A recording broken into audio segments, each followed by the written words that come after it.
How's it going? And welcome to episode 122 of On the Wire, proud member of the Pitcher List Podcast Network. Follow the pod on the Twitter at On the Wire Pod. You can follow me at 80 Grade. That's all spelled out. You can follow Kevin Hastings at Hasting Kevin. I am back, but unfortunately Kevin is not back with us. But it seemed fitting that I would just be welcoming somebody back to the podcast. And so we are welcoming back Jake Crumpler. You may know Jake from podcasts such as last week's episode of On the Wire, and of course, co-host of In the Pen, the First Pitch podcast all on the weekends, and the Free Baseball podcast as well.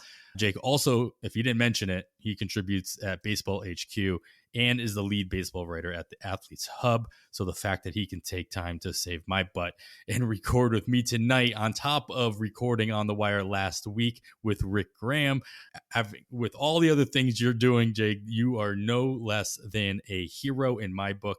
Thank you, man, for coming back on the pod. And how's it going? Oh, that's really high praise. I don't know if I deserve to be called a hero. I'm just talking about fantasy baseball, but I'm doing pretty well. Had an event this morning, went and cleaned up some trash out on the San Francisco Bay. So I guess that's more hero-esque than talking about fantasy baseball. But yeah, I'm excited to talk some FAAB. Oh, that's awesome, man.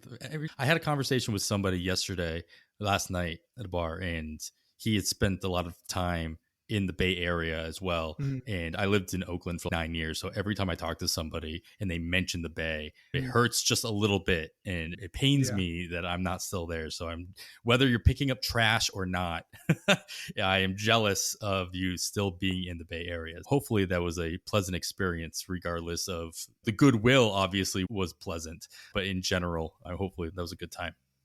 Yeah, it was great. Living in the Bay Area is I think it's the best place to live in the United States. Not that I've lived anywhere else, so I can't really say from experience. I've lived in the Bay my whole life, but I think with the weather and just the culture and food and everything, I think it's just a wonderful place to live. Oh yeah. Living in Oakland you get the best of both worlds. San Francisco can get a little chilly, and then over the hills in Walnut Creek and Concord or whatever, it can get pretty hot.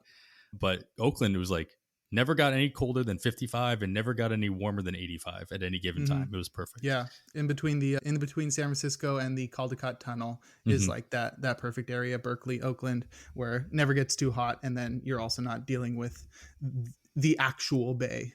Yeah. Yeah.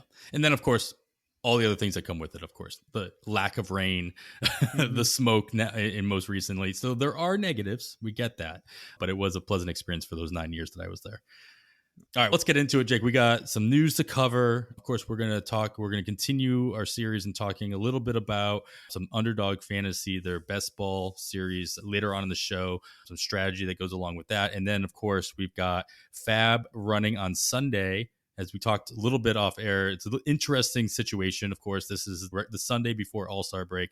So you got 4 days off, and you're doing FAAB 4 days early, and you're not quite sure what's going on come the games on Friday, but you got to make decisions. You got to be active. So we'll have some names that we can consider there later on.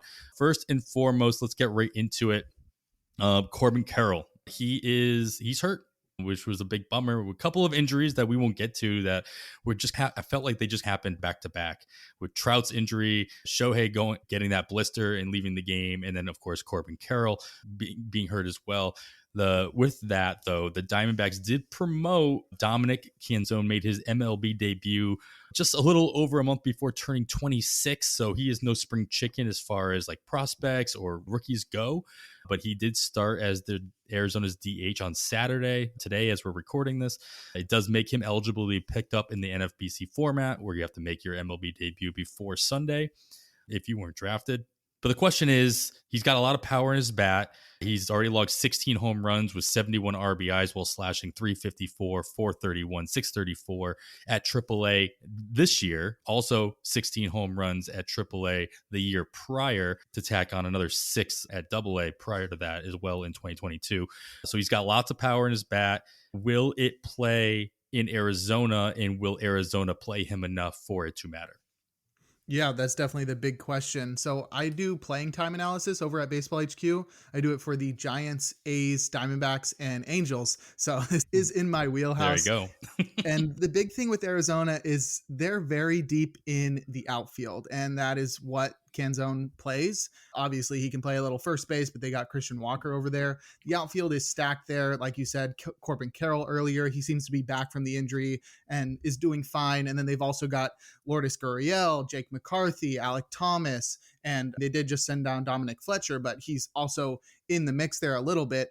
And a lot of those guys are really good. Thomas is an incredible fielder. Lourdes is a all-star. Corbin Carroll is one of the best players in the National League. And Jake McCarthy is a speedster that's been really good since coming back from the IL. So there's not much room for Canzone. You said he's played DH in his first game in the majors, and so that's an option there. But Lourdes is filling that DH role, as I named 4 outfielders there. So there's not too much room, but Canzone's bat was really impressive in the minors. And I think the craziest part was his plate discipline, that he was walking almost as much as he was striking out, which is very impressive. It's what you want to see, especially from a somewhat quad A guy, that he doesn't come up and start striking out too much. So that'll be the biggest thing, just having the opportunity there. And with Carroll not being injured, I'm not sure where he fits in. I think you'd have to see Carroll take over in center field to open up playing time elsewhere, or see Jake McCarthy take more time on the bench. A lot of those guys are lefties too, so there's not going to be any platoon situation there.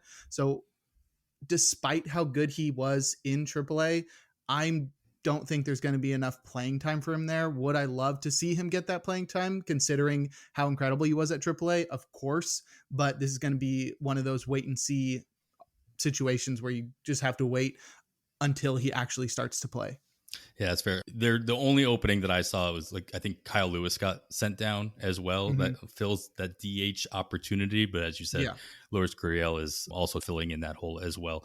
It's going to probably take an actual injury that's going to see one of these guys or two of these guys miss substantial time, or even an IL stint, for him to get regular playing time with Canzone. But the power is definitely there. If you've got the room, might be a flyer worth taking to see if that opening shows up. But it's probably going to be a little too rich if you are expecting regular playing time to come through. Let's talk some good news. And that one actually wasn't bad news, because like you said, Carroll looks like he's okay, so not an IL stint or anything. But Riley Green, the Tigers got 2 outfielders back this week. Riley Green returned on today, and Akil Baddoo returned just the day prior into the Detroit outfield as well. So how are you? This wasn't one of the teams you listed as the ones that you're doing playing time, but how would you be expecting the Tigers to handle the playing time now that their outfield seems to be back at full strength? Kerry Carpenter came back a week and a half ago as well. What's your take on the Tigers outfield moving forward? I guess I'd expect Carpenter to shift to DH, which takes away some playing time from Miguel Cabrera, which is unfortunate. But I don't know if the Tigers are trying to win games, but I sure hope they are. It's hard to know as an A's fan if the teams are actually trying to win. But nonetheless, the Tigers, if they want to win, benching Miggy is the unfortunate solution there. And so that would mean moving Carpenter to DH and then having Riley Green play in the outfield. And then that shifts Jake Marisnick to the bench, which I'm fine with that. So I think they're going to do their best to get Green in the lineup. He was their best hitter prior to getting injured. He was doing pretty well. I think he was batting .296. I think he had 5 or 6 home runs and steals apiece. And I think he's definitely a player that needs to be in the lineup every single day. So I think they'll do their best to get him in there. I could see Baddoo losing some playing time since he's more of a platoon guy anyway. But with Carpenter and Green and Baddoo all being lefties and Matt Vierling being their only other righty outside of Jake Marisnick, I don't think it's going to be too crazy. A lot of these guys really aren't super fantasy relevant. Like Baddoo was fantasy relevant as a rookie, but hasn't really been since then. He's got that power speed combo, but being on the short side of a platoon in a lineup as weak as the Tigers, I'm not super interested in that. But Green is definitely somebody that needs to be owned everywhere, and I think he's going to be the one that's assured the most playing time. Hey, to be fair, the Tigers, they're in 3rd place in the Central. It is the AL Central after all. They're less than 6 games out from Cleveland. So if they want to be winning games, there is a path forward for that. There's a reason to actually win games, as opposed to some other team that may have already been mentioned and I will not continue to mention. All right, let's move to the National League then, and let's talk about a team who may or may not be trying to win games. The Marlins, they have officially sent down Yuri Perez to Double-A. which is the team he is the most familiar with as making that jump right over to the majors. I actually don't think Perez spent any time in AAA. I don't have it in front of me, but I don't think he was in AAA at all. And then on top of that, Craig Mish reported that he expects Johnny Cueto to be rejoining the team after the All-Star break as well, as he finishes up his lackluster rehab assignment. I'll just leave it at that. Twofold, both of these guys, Jake, if you've got Yuri Perez anywhere, what are you expecting him as far as major league production goes? Are you holding him in a redraft roto league? And I say that specifically because I think that holding him in a head-to-head league is very different than holding him in a roto league at this point. I think there's a lot of theories that he might be in AA for a little bit and then maybe come back at the end of the year for major league, which obviously plays a different role in a head-to-head league if you're going for playoffs and stuff like that. So how are you handling Perez? And then on top of that, is there a situation in which Johnny Cueto is fantasy viable or could be, regardless of how the Marlins actually use him? Yeah, I'll go first with Yuri Perez. I think he's a must hold in basically every league. You can compare him to Grayson Rodriguez, who was sent down earlier in the year for the Orioles, and that's somebody where I have him rostered in other leagues. I've held him on my teams in all those leagues, and we haven't seen any word that he's coming up recently, but he's been pitching really well in the minors. The difference there is that Yuri Perez was way better in the majors than Grayson Rodriguez, and I didn't think twice about holding on to Grayson. So I think Yuri Perez is a must hold. I think he's going to be back shortly. The Marlins have a very clear path to the postseason right now. I think they have the third best record in the National League. So they're definitely playing really well. They're definitely trying to win. And I think managing Yuri Perez's innings is smart because he's already surpassed his career high. And he's a very young pitcher with a bright future. So you want to be careful with a guy like that. Definitely holding on to him. And then for Johnny Cueto, I just looked at his numbers during his rehab. Oh my gosh. 12.23 ERA and 17 2/3 innings pitched. That's not great. Not good, Bob. And no. Yeah, while he was fantasy relevant last year when he was skirting all of his underlying messages. That was fun. It was just where is Johnny Cueto coming from here? I know he was just one of those guys that in my home dynasty league, somebody picked him up and held on to him until the trade deadline and then threw him back to somebody who was contending for a low pick or whatever, but it was like free money. It's like, where did this come from? And it was a good time. It's a good time watching that. Yeah. So while he was fantasy relevant last year, it was definitely done under the guise of somebody that he was getting really lucky is what I'm going to say. I didn't think that was going to continue into this year. So far it hasn't. And even when he was pitching really well, he was a Toby. He doesn't strike out a lot of guys. He lives on weak contact and control and pitching on the edges and stuff. And so I don't think he's a guy that's going to be rostered in the majority of leagues. I think in 15 teamers, if he was at that peak when he was last year, then he's definitely appealing. But considering how he's performed in the minors, the injuries he's dealt with, pitching for a Marlins team that's not going to have a ton of run support, and just at the age that he's at with the low ceiling, it's not somebody that's super appealing for me. Yeah. Perez, going back to Yuri, it's tough because I agree with you, especially in a situation where if you've been holding Grayson, why wouldn't you hold Yuri? I get that. I do obviously worry about how many innings at the major league level that the Marlins are going to, not even at the major league level, just in general, how many innings they are going to push him throughout the year. And in a roto league, like I might have already gotten the best innings that he's going to provide me. And if I'm in an NFBC league with no IL stints, no NA spots, anything like that, and you have a very short bench, no trading, no trading, no nothing, I got to start considering probably earlier than in other formats, even in formats like on Yahoo, even in formats where you don't have an NA spot, which is where Perez would be slotted into because obviously he didn't hit the IL. I'd still feel like I have him in our staff league at pitcher list, and I'm probably going to hold on to him longer than in the places that I have him with a shorter bench with more of a roto style.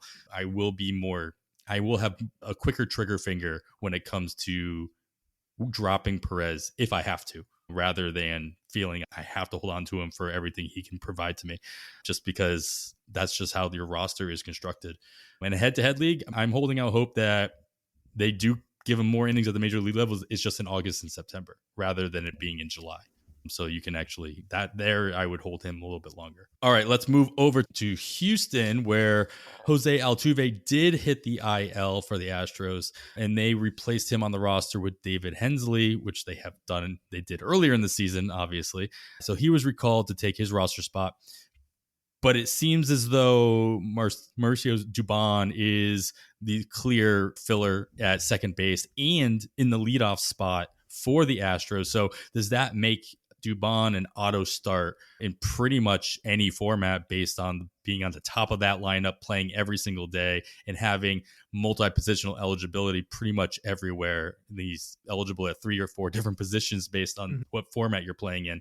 Are you not just adding him, but is he playing every day on just about any roster you have him?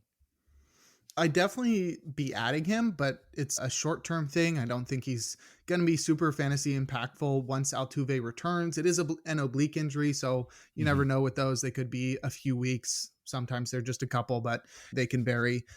With Dubon, he was rostered pretty much everywhere before Altuve returned because he was leading off and because he was providing so much in the average department. But that's really all he provides. He's empty batting average. He does have 4 home runs and 5 steals, but that's in 70 games. And he's batting like 287, which is very solid. And StatCast supports that as well. So while he is going to be providing average, you're not getting much elsewhere, especially in classic roto leagues where you're not getting positive points for walks or avoiding strikeouts. It's pretty empty batting average. It's not somebody that I'm going to be like super concerned about getting in my lineup because he's just going to be supporting the average department. And at this point in the season, average is one of the few categories where you can't really make up a lot of ground right now because the sample size is getting pretty big. It's pretty hard to get a guy who's going to play on your team for a couple weeks that's going to boost your average enough to help you jump up some spots in the standing. So he's not super appealing, but I definitely think he should be owned in the majority of 15 team leagues. I don't even know if he's like a 12 team ad. The runs are going to be there. That's the most appealing part. Moving into the top of that lineup, looks like he's leading off pretty much every day with Altuve out. Back in that spot, like you said, he was there at one point in the past. I will push back on the average thing because we say this a lot, and I take this from Todd Zola. He would say this all the time as well. Remember, these ratio categories, especially batting average, they're the only categories in which you don't have to move up. Other people can also move down. True. So you can leapfrog teams in that fashion, especially if you're close enough to that. So yes, I agree. Obviously, as the sample size gets bigger and bigger as the season goes on, it is harder to change that third number, or that's in most cases that second number in that batting average. But the other teams can come down as well. So they can meet you halfway. Don't give up, especially in a roto league. I'm just saying, don't give up don't tank batting average just because you feel like you can't make that. Maybe it's not the number one reason you pick up somebody. I get that, but don't harm yourself by tanking it, even at this point in the season. All right, let's go. I know you guys talked about this last week in a completely different manner. Daniel Hudson, he returned. It was very exciting. A lot of people think that Daniel Hudson was going to be he's going to lead the Dodgers in saves just because he's the elder statesman of the bullpen. He had how much money he's going to make, and he comes back. He gets a save. Great. And as quickly as he comes in, he leaves just as fast. What was it? I think he tore his ACL in the second to last pitch of that outing, if I'm not mistaken. I might have the initials wrong. Surgery, and then he hurt his MCL in the other knee. Just like, I couldn't believe it. I get gout flare-ups as a form of arthritis, and it seems like I only get it in one spot, right? So I'll get it in one foot, and then it'll go away. But then sometimes it'll just move to another foot. And I feel like that's what happened with Daniel Hudson. It's okay. One of your CLs is fine now. So now I have to obviously, you have to tear another CL. We'll see how many CLs he has left after all this. But unfortunately, he is done. I'm looking for you, of course, co-host of In the Pen. Give me something to hold on to with the Dodgers bullpen, which has not been a pleasant experience overall. But if Hudson's not going to be the guy, obviously, are they going to continue to go with Phillips? Are they going different? I saw Alex Vestia got the save when he first got called up. How are you guys looking at the Dodgers bullpen moving forward without Hudson in the mix? So far, we've been continuing to gain more confidence in Evan Phillips as he's gotten a lot of saves recently. There was like a 30-day span where I think he had no saves, which was very concerning, especially for us since we're talking about bullpens every week and we're looking for guys that are dropping down the ranks. That was somebody that stood out substantially to us. So it's been good to see him. Good is an operative word there. I'm a Giants fan, so it's difficult for me. It's been good to see him get back on track and getting those saves there. But I think Dave Roberts does like to fool around a little. Like you said, Vesia got a save the other day, and I think that was because Evan Phillips needed some rest. He had pitched in 3 days in a row, and that was the second day after that trio of days. So he was probably just getting an extended rest. But there are other options there. Brusdar Graterol's been really great all season long. I think he's more of a high leverage guy, though, because of his ability to get ground balls. The one guy that I am interested in that they did bring into the bullpen recently is a different Hudson. So they had to make room for a Hudson by getting rid of a Hudson. The Hudson and that's quota. Brian Hudson. Yeah. Brian Hudson is I think he's 25. He's a right-handed reliever. He's a left-handed reliever. Wow. 6'8", and he has been incredible in AAA. He made his debut earlier this year. He tossed just a couple innings and he wasn't great, but in AAA, he's been incredible. He's 26 years old. He had a 1.83 ERA in 34 and a third innings while striking out 39% of batters. And he wasn't a big walk guy either, just 10%. That's pretty incredible, especially from a left-handed reliever. And not too many lefties in that bullpen. Alex Vesia and Caleb Ferguson. He's been pretty solid this year, but there is an opportunity for that. I don't think they would rush to have him jump into high leverage situations, but there is an opportunity for him there now that Phillips is gone. I think Phillips is probably going to hold on to this role the rest of the season, but there is also the consideration that the trade deadline's coming up. I think the Dodgers are an ideal landing spot for the number of closers that are going to be up on the market. David Robertson, I think Liam Hendricks could be on the move even, and I feel like that's a perfect place for him. But right now, as the bullpen is currently constructed, I think Phillips is going to continue to be the clear-cut closer there. Because the Chicago White Sox cannot create any more ill will to their fan base based on their production and recent experience. Mm-hmm. Of course, they would have to go and trade away Liam Hendricks and just make everybody that much more upset at them, I'm sure. Mm-hmm. I'm curious. I've talked about this on the show a couple times ever since we had Grant Washburn on the show a couple weeks ago or a couple months ago at this point. How much do you adhere to the idea that arbitration is at the forefront of at least the front office minds, if not Dave Roberts' mind, when choosing how many saves are going to be gotten throughout the course of the bullpen and not giving him all to Phillips, because obviously that will affect arbitration cases in the near future? Yeah, I think that definitely comes into consideration for cost-conscious teams, which I wouldn't consider the Dodgers to be in that group of cost-conscious teams. They do like to spend a lot. And while Evan Phillips isn't the usual guy you'd expect to be in arbitration, he's 28 years old, so you're not really thinking about that. The rest of that bullpen is also very young, so there's not an alternative there where it's, okay, we're going to turn to Ryan Brazier, who's got a 5.64 ERA this year, and he's going to close out games for us because we're worried about saving money. I think that would be pretty unfortunate. If they had other options there, some other veteran that was there that they could turn to save them some money, they possibly could, but this is a team that I don't think is too worried about money. And with the way that the NL West is shaping out, they're going to have to play their best baseball in the second half if they want to secure that division. So I think that'll be on the forefront of their mind as opposed to saving a million or two on their closer. Fair enough. All right, let's end it here with my Red Sox, where they made a massive move. The return of Jorge Alfaro. This time he signed a major league contract with Boston. He has yet to start for this, however. Caleb Hamilton had been backing up Connor Wong behind the dish with Reese McGuire on the shelf, but has since been DFA'd. So Alfaro is the clear backup, at least the clear backup at the catcher position for the Red Sox. Alfaro obviously has some other experience playing some outfield, some DH, especially with his time in San Diego.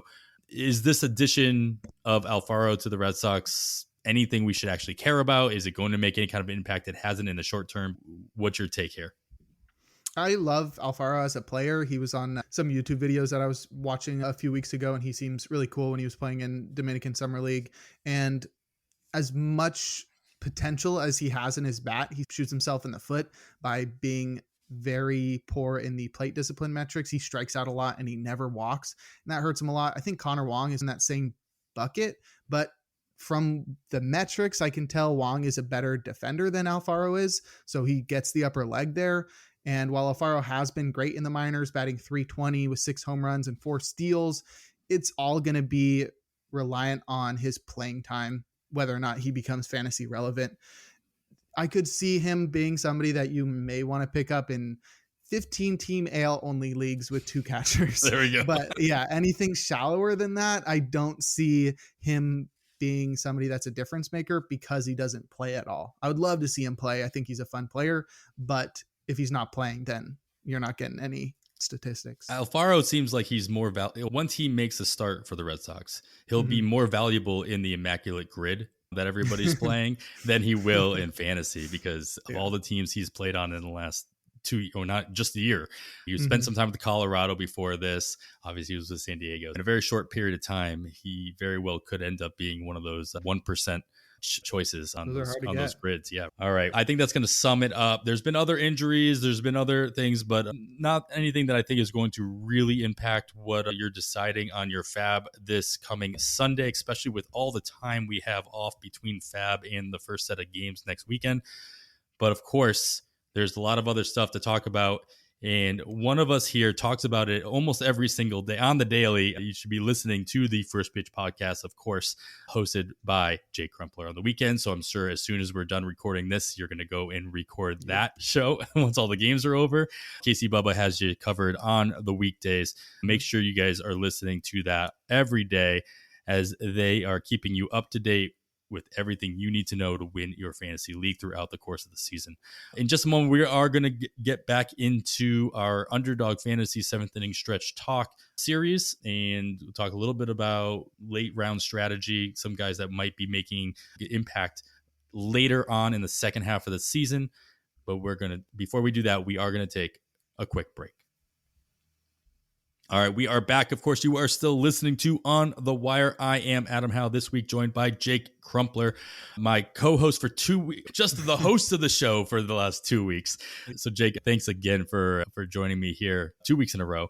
And we're going to talk a little bit. You and Rick talked last week about how you can manipulate or utilize the scoring strategy of the Underdog 7th inning stretch. This is their best ball tournament that they have going on. You can enter a draft all the way up until the 14th of July. It's only $7. And of course, if you sign up using the Pitcher List code, that's Pitcher List, all one word, all capital letters, you're going to get a 100% deposit match up to $100. So you want to deposit $50, they'll give you another $50. You want to deposit $100, they'll give you another $100. And you can use it for all their different games that they have going on throughout the course of the season. Their pick'em games, they have daily drafts as well, 2-team, 3-team drafts. It's been a lot of fun. I've been playing it most recently in the last couple of weeks, especially with a couple of my other teams going maybe to the wayside that I want to get a second chance. And I mentioned this a couple weeks ago. Of course, the NFBC did their second chance leagues as well. Those all finished up. So if you're looking for a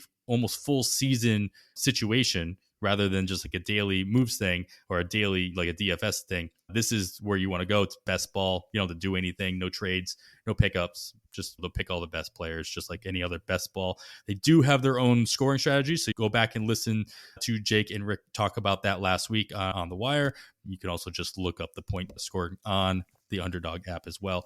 But I wanted to pick your brain about guys that you think could pop off in the second half and basically that are unexpected. It is best ball, so you can take some chances here and you can throw darts at the wall and hopefully they stick.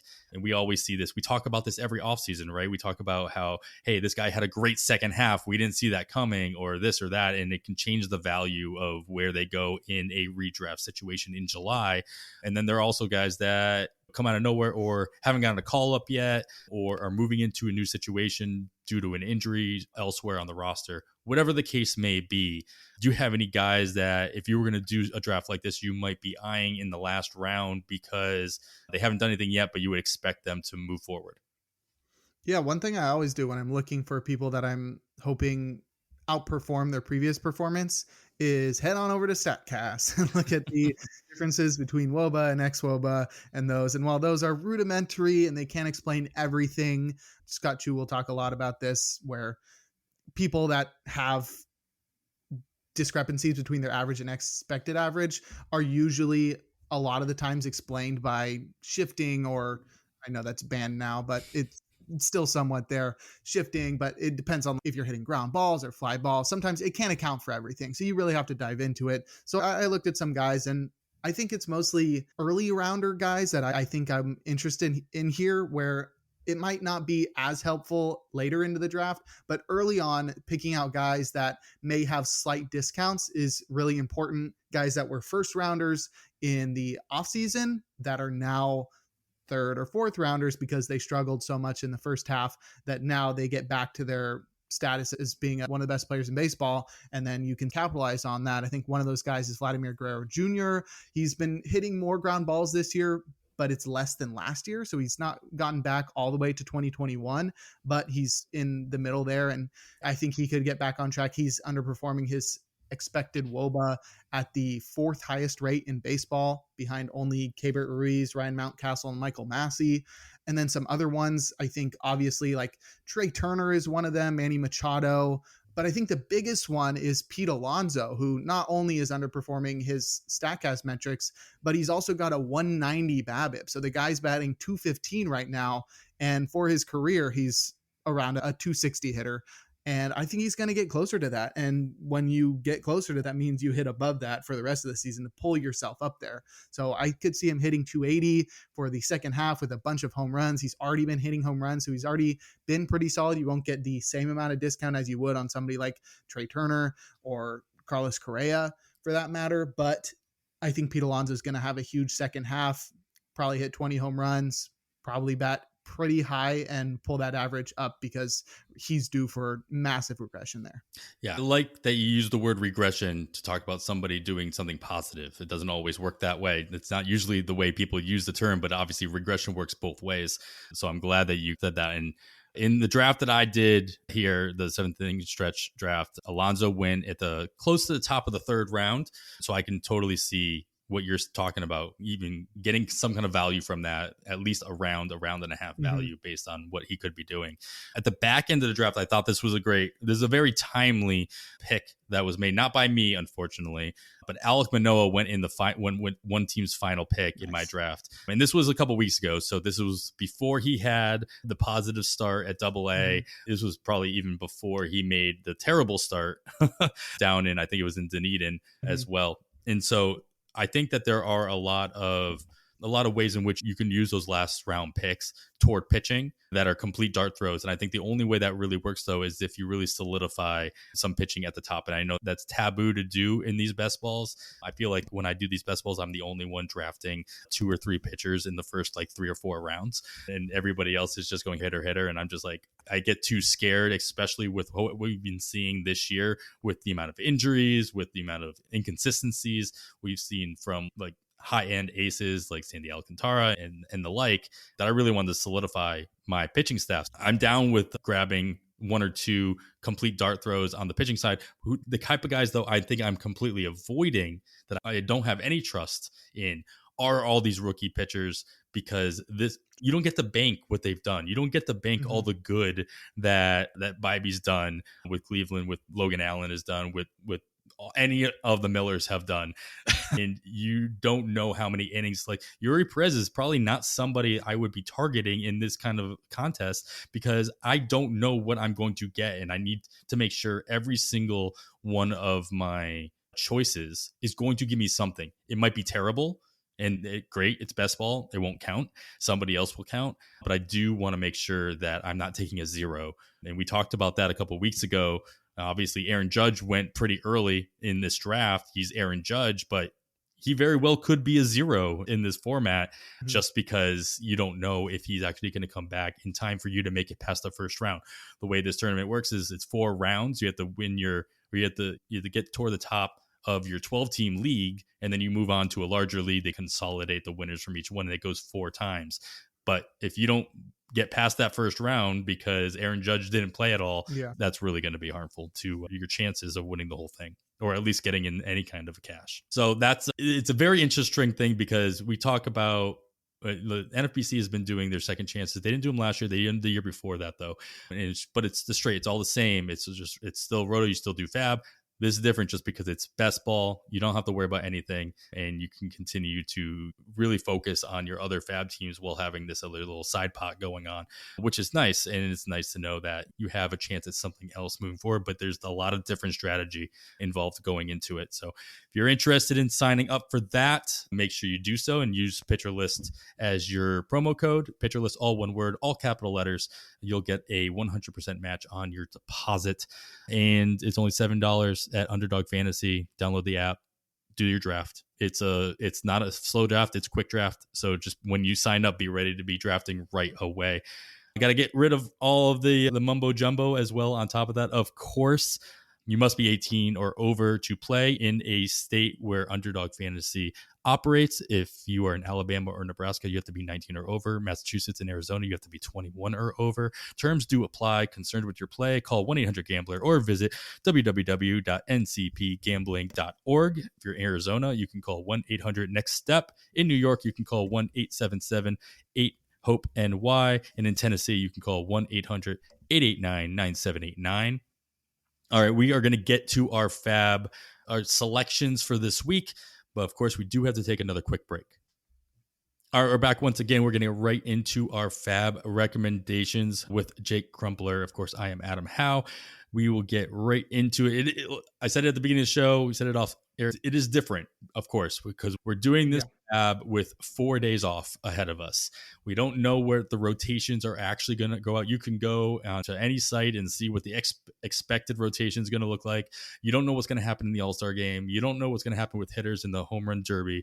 You don't know like how much time off players need or don't need. And so you're going into this a little bit blind until probably about Tuesday or Wednesday when teams start officially announcing what their rotations are going to be and guys coming back from the IL and stuff like that. But we'll go into this doing the best we can. Of course, we'll start with our hitting categories, Jake. We have our power categories, home runs, RBIs. I'm going to let you start it off here. Who do you hope is going to hit at least a home run or two over the course of next weekend? In terms of fantasy, I hope Josh Donaldson is going to have a big week. Just Yankees, fantasy, though. Yes. The Yankees are heading to Coors Field, so that's number one there. And also, Josh Donaldson has been Joey Gallo-esque this year in that he doesn't know how to hit anything but home runs. On the season, he's got 13 hits and 9 of those have been home runs. So his 140 average comes with a 441 slug. That's a 301 ISO. So can't say he hasn't been hitting. What is his BABIP? What is his BABIP like? 0.003? 070. It is crazy. Yeah. So he's doing basically nothing except for hitting home runs. So that sort of fits the bill for a power target here. He's been underperforming a lot in his cast metrics. He's hitting the ball very hard. He's got a 21% barrel rate, which if he did qualify would lead the majors. So he's definitely been a little bit unlucky on balls in play, but what he's been doing is hitting the ball really hard and really far. And in Coors, he gets a little boost there as well. He's playing every day, third base, DH. So that's a guy I'll be targeting in deeper leagues because he's been somebody you can rely on for home runs. Yeah, that's fair. And of course, for those who don't realize or don't know BABIP, if you hit a home run, the ball is not in play. So it actually hurts your BABIP to hit a home run.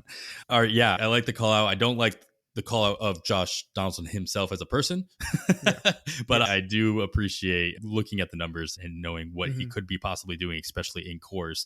I'm also going to take advantage of the situation here, and I'm going with Derek Hall as an option, and namely because we'll get to it in a second. Philadelphia is one of the two teams that has 4 games going on in the 3 days over the weekend, as they have a doubleheader with San Diego on Saturday. And so Derek Hall is back in action playing first base for Philadelphia pretty much full time. He did sit today against a lefty starter, so that could play a role. Assuming that the only lefty that the Padres put out there next weekend would be Blake Snell, he should at least still get the 3 games, if not play in both games of that doubleheader over the weekend. And who knows, maybe Snell gets a day off and they get 4 righties and he plays the entire time, which would be nice. Mm-hmm. We all know what Derek Hall can do based on what he did last year. He's a very limited time in the majors this year, but he is available in pretty much everywhere in the main event. So in those 15 teamers, about 57% rostered. It's only 12% in those 12 team online championships though. So of course, in those 12 teamers, available pretty much everywhere, still about almost half of your leagues in your 15 teamers. So check your wire to see if he is available. He would be a nice little cheap option, I think, going into this FAAB period if you're looking for somebody to pop off a home run or 2 going into next weekend, especially with the extra game. All right, let's get some speedsters out of the way here. Stolen bases, runs scored. Jake, start us off here. Who are you looking at to add some speed to your lineup if that's the category you're looking for? I'm going to Houston. I'm looking at Chas McCormick. He just made the news, not for his speed, but it was part of his base running. You can say that. He's been seeing a lot more playing time in Houston, and with Yordan Alvarez out and Jose Altuve out, I think he's pretty much guaranteed time in the outfield right now. He's one of their better options in the outfield, and he's been very solid this year. 125 WRC plus, 8 home runs, 260 average, but he has also stolen 8 bases. He's like 69th percentile in sprint speed, which not super standout, but that's about what Ronald Acuna is. So it's really more about stolen base abilities. And honestly, I think many people are aware that home to first time is more indicative of stolen base ability than average sprint speed. So I think McCormick is somebody that will not only provide stolen bases and will help you out in other categories, but those stolen bases will come along with the rest of the package. Yeah, that video definitely brought back some poor memories as a Red Sox fan. And at least there was some fighting back with what happened with A-Rod. This one seemed like it just happened. You're like, really? They'll beat him on the baseball field. Yeah, that's the good mentality. Yeah. That's a better mentality than what I would be thinking. I'm gonna jump in with one, and you got another one on here too, so we'll go back and forth here. I'll stick with Houston then. Corey Jukes, if he's still available, somebody that I'd be targeting. He's just been on a tear on the base pass as well. He's no Eli De La Cruz stealing 3 bases in this pretty much the same at bat, but he is running like crazy in the last week or so. 93% roster in the main event, 23% roster in the online championship. It's more of a 12-team play. He is more readily available in those formats. He is getting regular playing time with the Astros as well, and he is taking advantage of every opportunity that is coming forward. At least that's being presented to him, and the Astros are letting him do that, especially as they allow a good chunk of their roster to be doing that at this point in the season, which is nice to see. Looks like you got somebody that's a little bit more readily available in pretty much any format. Talk to me about your other option here. Yeah, my other option is also in Texas, and that's Travis Jankowski. He's not really well known, but he is a guy that's fast, and he's been pretty lucky on getting on base this year. So that's what you like to see. His sprint speed is very good, 89th percentile. So he's definitely a speedster, and he's actually batting .323 this year and already has 11 stolen bases in just 52 games. He's been platooning a lot for the Rangers. Not sure who we're going to see out of the starting rotation. So we're not 100% sure if he's going to be starting the majority of the time next weekend, but I think you can expect him to get into a game and have the opportunity to steal a base or 2. I think on top of him batting .323 with a 143 WRC plus, he walks 13% of the time. And so that gives you a lot of opportunities to get on base, swipe a base. And I think that's going to be a guy who's pretty readily available, who will be able to provide some speed and actually won't hurt you in other departments outside of home runs and RBI. Yeah, I like that. Go back and just to shout out Corey Jukes one more time. He's got an S spot. That's how many stolen bases he's taken based on the opportunities he's been presented 50% of the time since June 1st. Half the time he's on first and second is open, he's taken off. So you want to be taking a look at those opportunities that your runners are taking.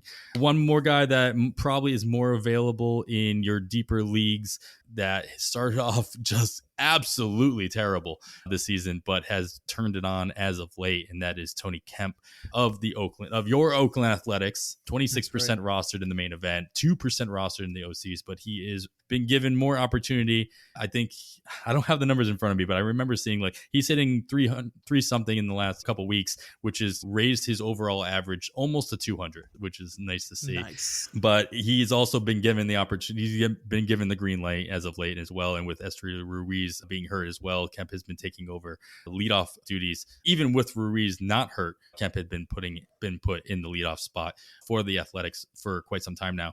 So he should, even with the A's, he's giving himself more opportunities to move it along. So somebody to keep an eye on, especially as they face off again against the Red Sox after the break as well. So that's a team you want to be targeting when you're running as well. Tony Kemp, somebody worth at least all these guys. If you're just looking for stolen bases, these are 4 guys that you can put.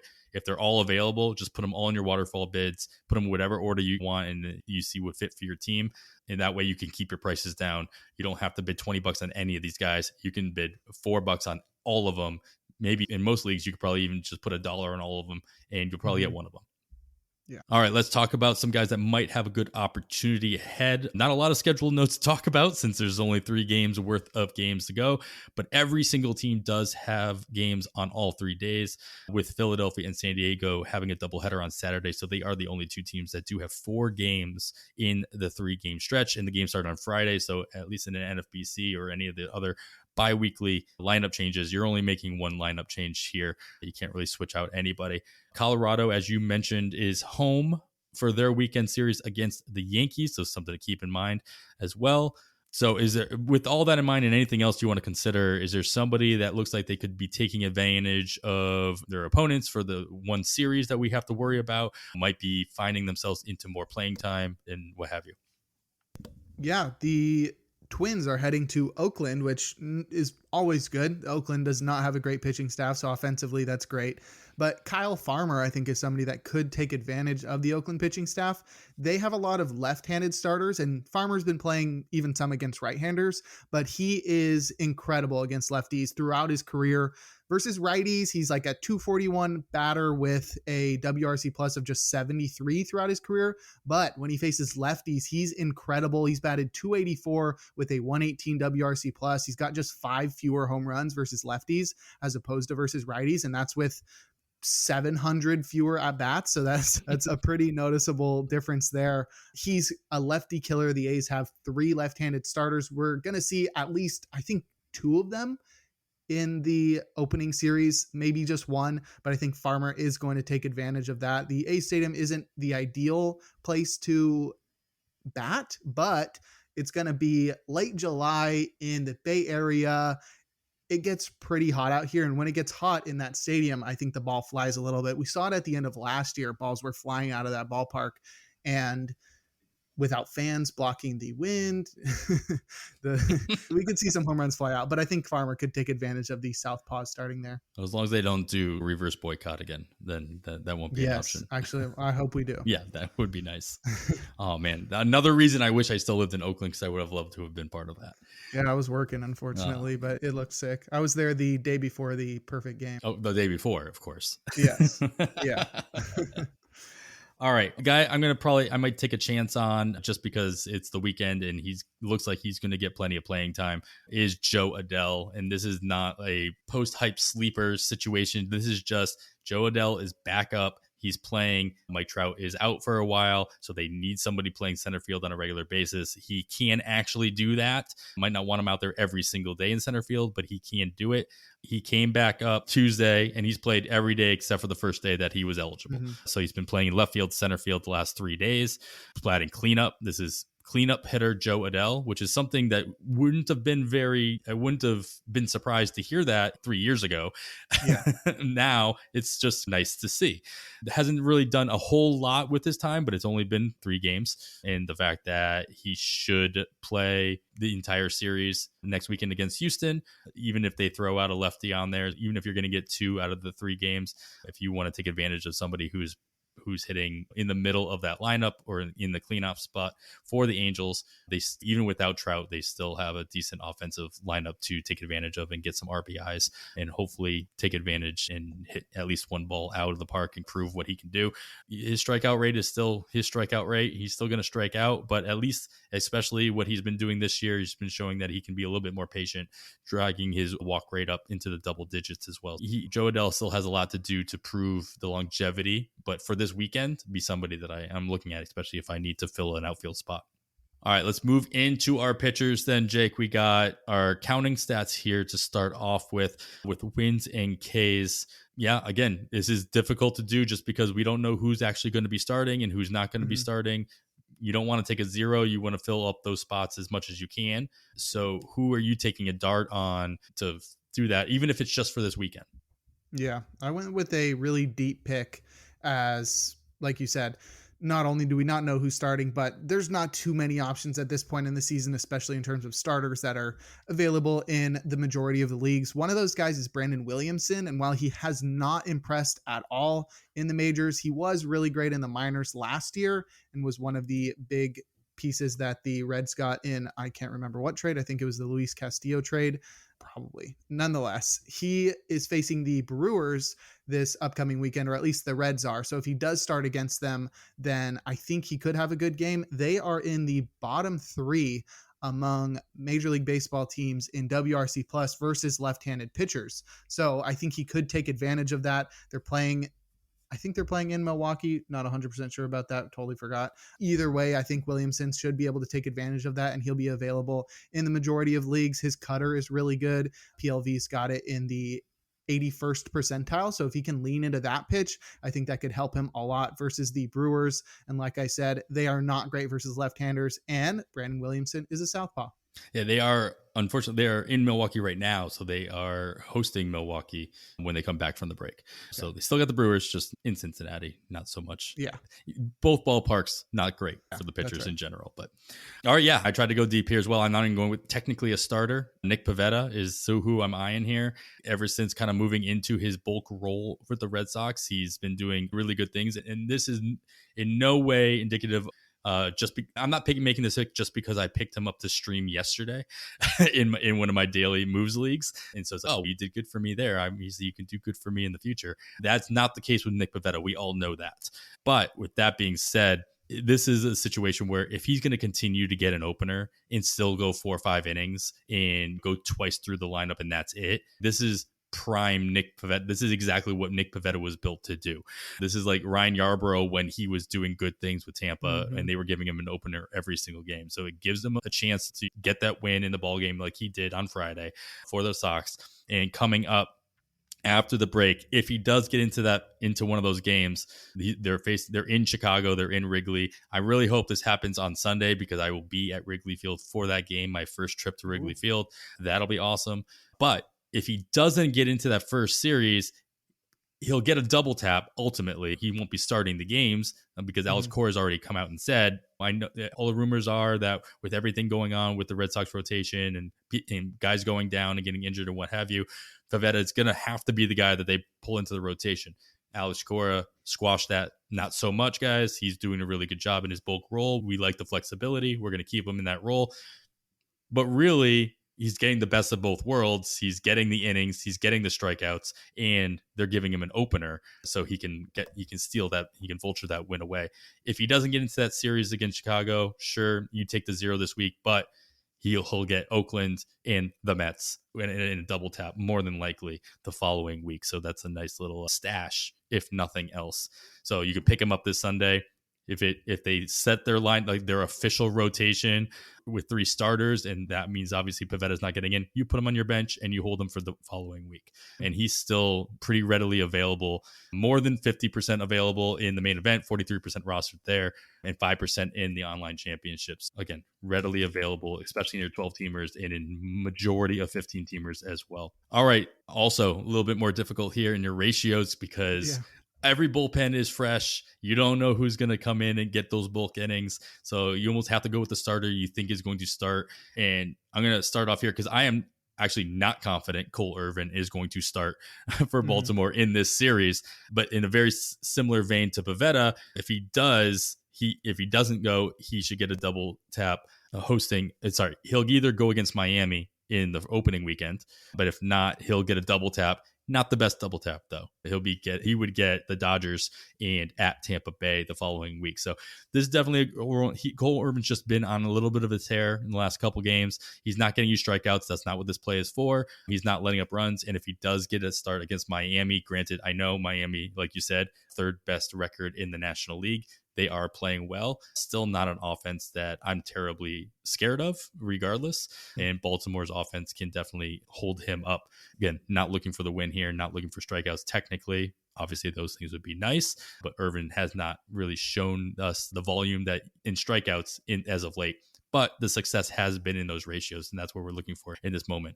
25% rostered in the main event, 2% rostered in online championships, so readily available pretty much in any format you're playing in. This is definitely a guy that you're streaming in your daily moves leagues based on who he's playing against. Not somebody I would be holding onto for that double tap. It's like that old rule is if you're not going to play him for a double tap, you should be dropping him. And all right, then that's fine. I'll start him against Miami if he gets that start. If not, all right, I wasted $1 or $2 on a risk. Yeah, and he's playing in Baltimore, and that's where you want to start Irvin because he gets that protection. Yes, by that the super new protection, deep left field wall. Yes, yeah, so that'll be nice there. All right, you got somebody that I've been like, you got somebody on this list that I've been wanting to drop, but I can't bring myself to drop in my 12 teamer. And obviously by the percentages in these 15 teamers, there's good reason for it. So talk to me about the selections you got here. Yeah. So I got JP Sears for the A's. He's owned in the majority of TGFBI leagues, which is one of the leagues I'm in on NFBC. So he's probably not available in a lot of really competitive deeper leagues, but in the shallower 12-team leagues, he's 18% owned on Yahoo. I think he's going to be readily available there. I've been streaming him in my home league, which is a 12-teamer on ESPN, and I think he's really great. He's getting the Twins this next weekend, and I'm almost certain that he's going to start the weekend after the All-Star break because the A's have such a shallow rotation. He's one of their best starters this year. PLV absolutely loves him. They have him as the 11th best starter in terms of overall PLV at 5.32. He's really great at not giving out free passes. He's got a pretty decent strikeout rate, sort of Toby-esque, but I think he's been really great this year. And like I said, he's taken on the Twins, and despite them employing Kyle Farmer, they are actually not good against left-handed pitchers, which is something that I was looking into. The Twins are somehow worse than the Brewers versus left-handed pitchers. They're the second worst team versus left-handed pitchers outside of the Rockies. They're the worst team. So I think Sears should be able to take advantage of that. It is in Oakland as well, so that does give him a little leg up there as well. So that should be a pretty nice matchup for him, and I think he should be employed in the majority of 15-team leagues anyway. Fair. Talk to me about the other guy you got on here that's a little bit more readily available in your TGFBIs and your 15-teamers. Sure, yeah. Got to stick in the Bay Area. No, I know those pitchers a lot better. We got Ross Stripling. The Giants are taking on a team that I have forgotten, so I'm going to pull up the schedule really quick. I remember it was not a team that I was scared of, and that's why Giants are at him. Pittsburgh. That is a nice location. Exactly. And they are not good versus right-handed pitchers. And that's why I chose Ross Stripling. The Pirates have an 89 WRC plus versus right-handers, which is good for 24th in baseball. And while Stripling, we haven't seen a lot of him this year. He was great last year for the Blue Jays, and he may not start, but they may use him out of the bullpen, which we've seen a lot for a lot of their pitchers. They've been used out of the bullpen this year. Keaton Wynn, Jacob Junis, Sean Manaea. And that is great in a lot of leagues, especially ones where starts are limited or things like that, where you want to be certain that he's starting. I think this is a guy that's going to get into at least one game next weekend. And against an easy matchup like the Pirates, who aren't great versus right-handers, I think he's somebody I'll be targeting. Nice. All right. I'm going to make a clean transition into the saves category by asking you a bunch of questions, because this is the opportunity I have to have one of the guys from In the Pen. You're here. I got to ask you questions about bullpens in general. So this is the segue. So this is Griffin Jax. He's not getting saves per se, but he seems to be the second in line, if you will, behind Durant in Minnesota. But it just doesn't seem like the Twins use him enough. Why? He's very good. He's very productive. I know you guys have talked about him quite a bit about how good he is, but he's got 37 innings on the season. It seems really low for how well he produces and how reliable he is.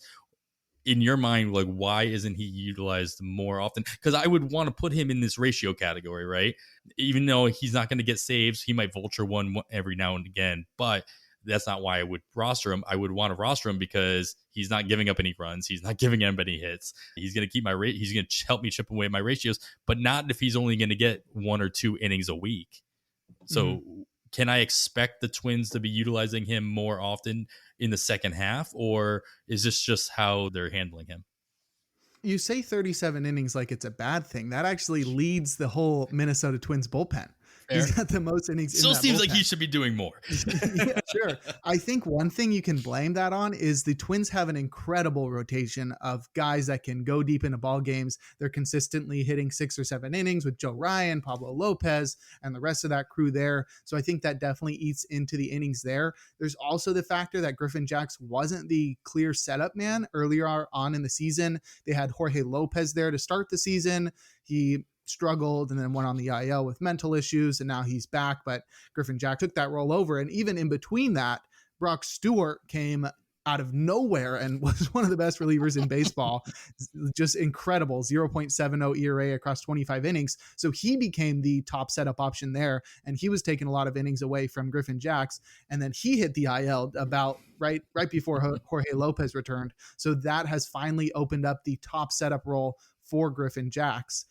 So now you can assume that he's going to be the top option there outside of Yohan Duran. They still have a pretty deep bullpen with Emilio Pagan still there. Giovanni Moran's been pretty solid this year. Jorge Lopez is back, but I think he's probably going to be used more going forward. The Twins are trying to win this division. I think they're still in first place right now, but with Brock Stewart out, I think Griffin Jax is that clear number 2 option. But like I said, if these starters continue to dominate all year and continue to pitch into the 6th, 7th, 8th inning, like we've seen recently, then there's going to be fewer opportunities for Griffin Jax there, but he's definitely been really good this year. It's just unfortunate. I wish he struck out more batters. His stuff is really good. His stuff plus was one of the best in baseball earlier on in the season, and the strikeouts just haven't followed. He's about 25% right now, but I still think he's a great option, and his ERA estimators support that. All right, fair enough. So hopefully we'll see him a little bit more than 37 innings in the second half. It sounds like that could be a possibility. And it also seems, he's finally moved up to that clear setup role. If anything happens to Duran, then Jax is the guy that we're all going to be picking up in every single league to pick up saves, even with the other options that you mentioned. Obviously, Lopez having the experience as well, but Jax doing good things. All right, second and final question when it comes to relievers, and then I'll let you talk about some guys that you actually might recommend picking up. But it seems as though I mentioned him, I think, a couple weeks ago, and I probably should have done this on the other episode I talked about, but of course I did it now. Make sure I say his name correctly because it is a different pronunciation than I expected. It's Yoel, not Joel. Yoel Payamps, not Payamps. Yoel Payamps in Milwaukee seems to be the clear backup to Devin Williams. In your mind, would he be the clear heir to the closer role now with all the success that he's shown? If Williams were to go down for any reason, knock on wood, I'm not wishing that upon him whatsoever. But the Brewers have also shown a willingness to trade away a top closer in the recent past as well. Would Payamps be the guy that moves into that role like Williams did when Hader left?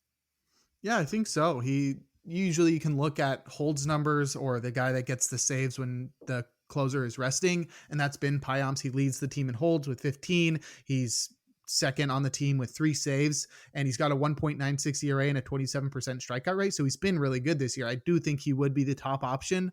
So that's a pretty easy question to answer.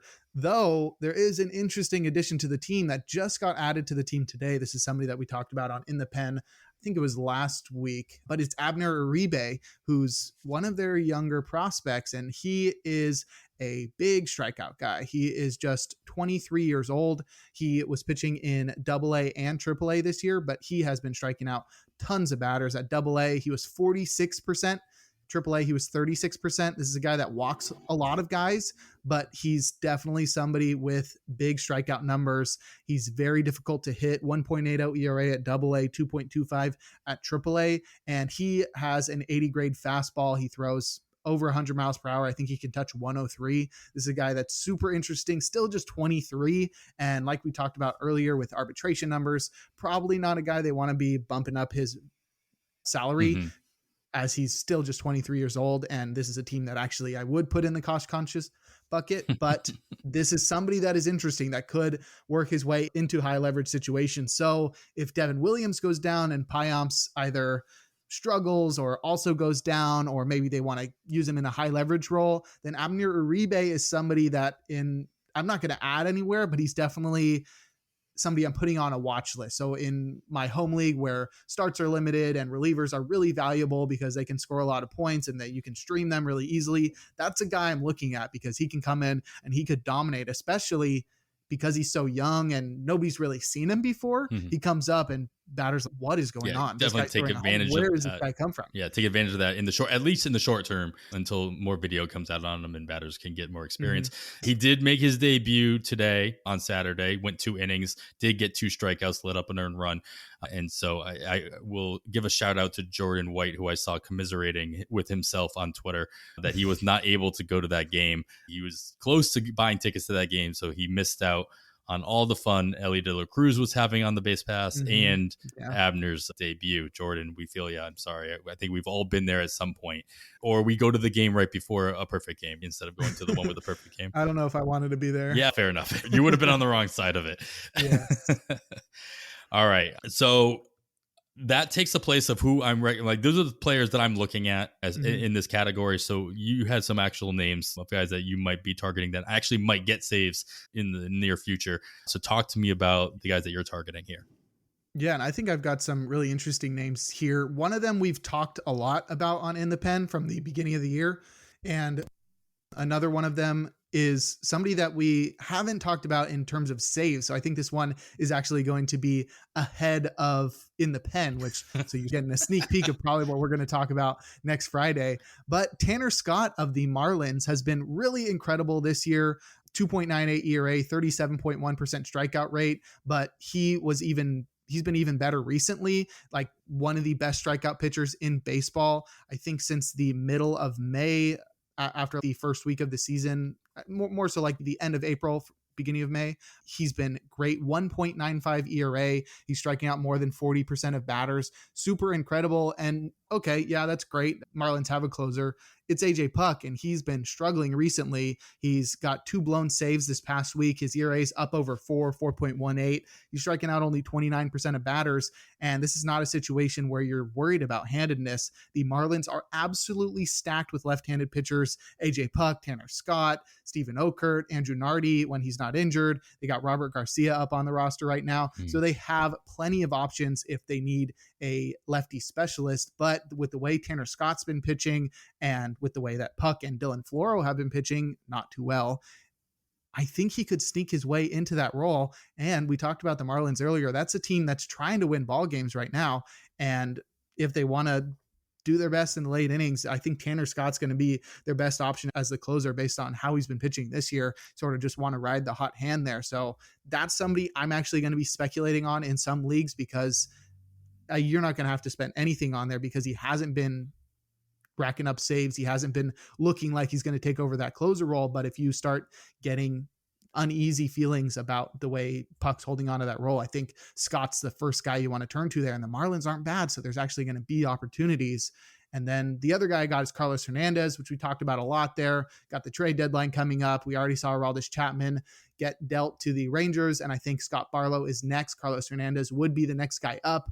He's upped his fastball velocity this year. He's averaging over 99 miles per hour, striking out 29% of batters. His ERA estimators are below his ERA, which is at about 4 right now. And that's the guy that I am pretty certain is going to take over that closer role once it is vacated by Barlow. Yeah, it's just one of those situations where it's like, all right, great, somebody's going to take over the closer situation on a team that has no save opportunities, but that's okay. Exactly. That's why I put Tanner Scott first, because that's one that's actually going to get you saves.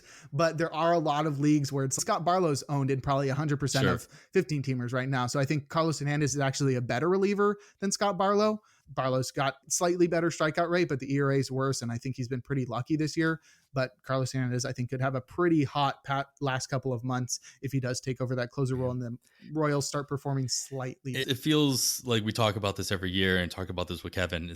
These are all the moves that Kansas City should be making, and then they don't make any of them. And then they'll surprise you and they'll trade Carlos Santana at the beginning of the year or whatever. But at trade deadline, nothing exciting ever happens that you would expect. Chapman leaving, of course, going to a team where he's still not going to be the closer. You know, anybody who took a flyer on him thinking that was going to be what the Royals did, you can continue to drop him and not be paying attention to him now that he's in Texas. But I would wonder where Barlow would end up going. Is Barlow go to a situation like the Dodgers now he's just another name in a rotation of pitchers, or does he find his way into a team that needs somebody with the experience that he can bring, whether he's been lucky or not? That's a whole nother podcast, though, that you guys will take in the pen. You. If only we had a podcast like that. All right, I like that. I like the Scott is not somebody I've been paying attention to. I'm really glad you brought his name because I saw it on the outline. I'm like, oh, okay. I'm curious to know what you have to say about him. And I'm like, because I have Puck in a couple leagues, and it's been hurting, but it hasn't been hurting enough for me to like wonder if that was going to be something. The thing with Puck, I'm just always worried that he's just going to get hurt again. Knock on wood. Not something I wish upon him, but it's something that has to be in the back of your mind if you do roster him. The other guy that I'm like comes to mind is Trevor May, who obviously went through his own struggles earlier in the season, but seems to have that role in Oakland. And everybody assumes he won't be on the Oakland A's by August, and he won't be in a closer role. But is there any way in which the A's actually don't trade him away and he just rides the rest of the way in that role and does whatever he's going to do in the offseason? It depends on if they like pocket change or not. I don't think they're going to be getting much for him. He's been pretty bad since returning from the IL back in May.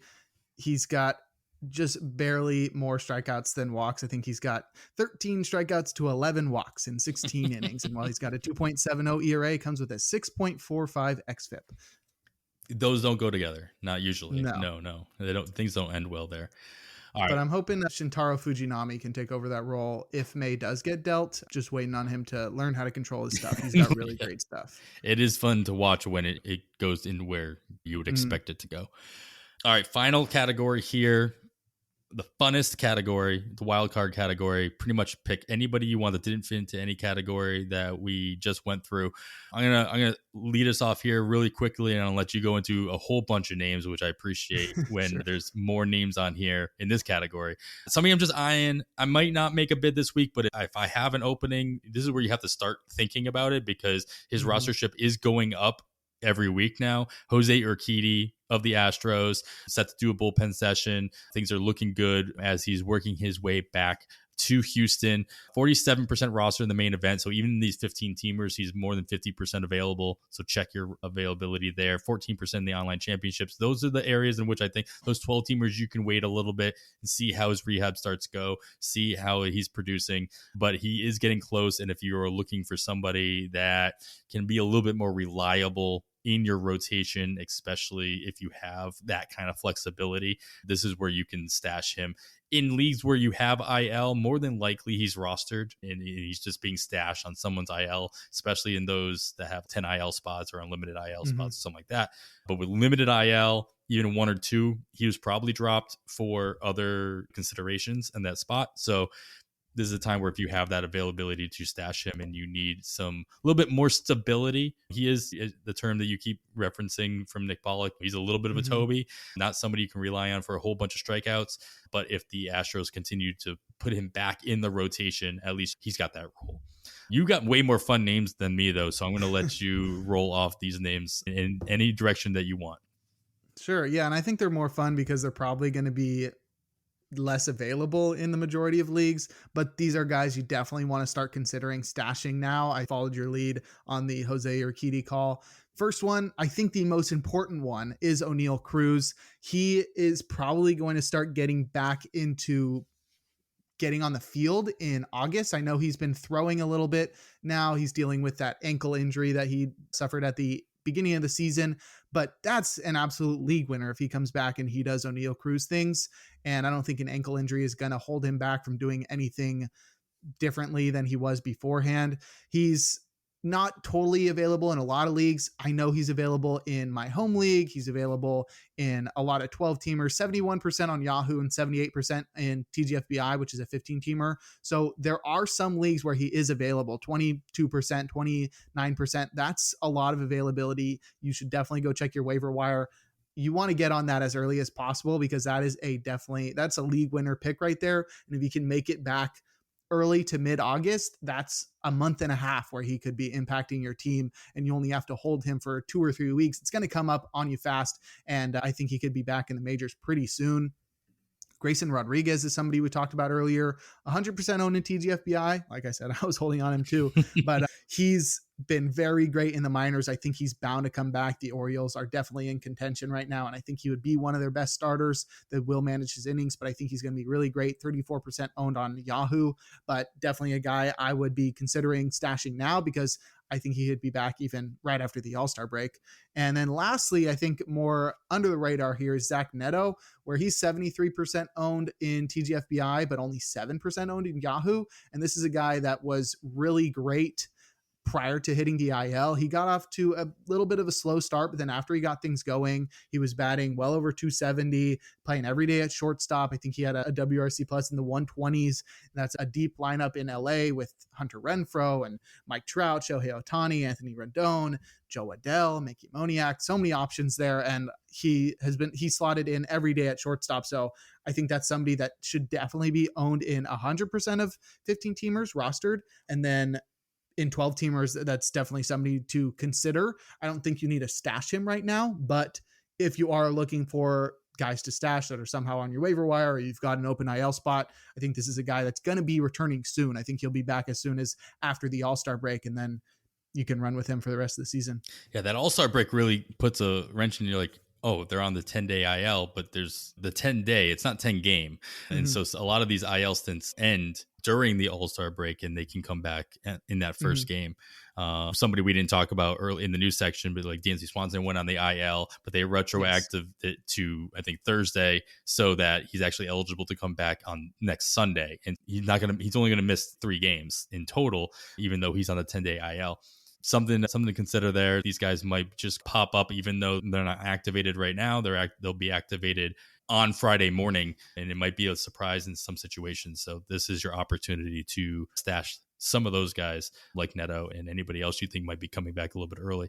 And even the Grayson, like the Orioles could surprise us and be like, all right, after the All-Star break, we're calling him back up. As you mentioned earlier in the show, he's been doing great in the minors, in his second stint in the minors, and they could just change up that rotation after the All-Star break with him coming back into it. Good call outs there as well. Thanks. All right, well, that's going to wrap it up, man. We almost made it. You and Rick went pretty long on last week's episode. I was hoping we would get there. I don't think we quite got to where you guys were at, but I do appreciate you taking the extra time. I know you got a whole nother podcast to record. I think most of the games are just about over, so I know you're going to get to that. Make sure you guys are listening to the First Pitch podcast every weekend, every day, but with Jake on Saturdays and Sundays, coming out every weekend. And then filling in, you had a nice little weekday fill in recently as well. So you never know when you're going to hear Jake on the airwaves. In the Pen, obviously a must listen to as well on the weekly basis. And everything else that you do, Jake, can you take 3 seconds or 30 seconds and remind everybody where they can find you, any other stuff that you do that I haven't already plugged, and anything else you want to add? Sure. Yeah. You can follow me on Twitter at Jake Crumpler. Adam said I do In the Pen every week. I do the First Pitch podcast on the weekends. I write for Baseball HQ, which is a great website, especially for fantasy baseball. I have a personal podcast, which I do for the Athletes Hub called Free Baseball, which I record every week. But if you want to find all of my work, it's over at crumplerbaseball.com. Yeah, that's always nice. It's like when somebody does so much work and you're like, you know what? I'll just put it all in one spot. You find links to everything all in one spot. That would have saved me a whole lot of words earlier. I should have said that. But that is going to wrap it up for episode 122 of On the Wire. You can follow myself on Twitter at 80grade. That's all spelled out. Kevin is at HastingKevin. And of course, follow the pod itself at On the Wire Pod. I'd like to once again thank my guest, Jake Crumpler, for joining us this week. And after all that, I am Adam Howe. On behalf of Kevin Hastings, thanks for listening, and we bid you goodbye.